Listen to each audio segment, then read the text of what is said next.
Hello, I'm Shasha from FTC Team 18183 Rounded Cube, and today we will be doing a surface tension experiment called the soap-powered boat. We will need water, dish soap, scissors, Q-tip, thick paper, food coloring, which is optional, something to mix with, and something to decorate with, which is also optional. Step 1. Draw the shape of the boat. It should look like this.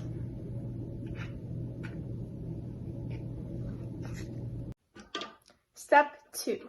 Now cut it out, making sure to cut out the tiny square piece at the bottom.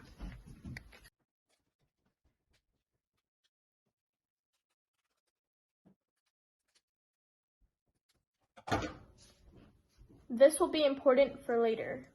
Step 3. Add a few drops of food coloring in the water. This is optional. Mix well. Step 4. Place your boat on the surface of the water. Now grab your Q-tip and put some dish soap on it. Place your Q-tip in the square cutout or the engine. Note how fast the boat moved.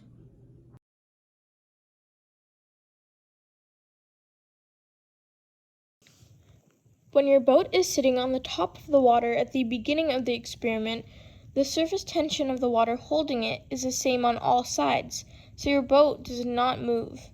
Dish soap has a lower surface tension than water, and when you touch the square cutout with the soap, the surface tension pulling the boat back is less than the tension pulling it forward. It is the difference in surface tension that makes the boat move forward and powers it.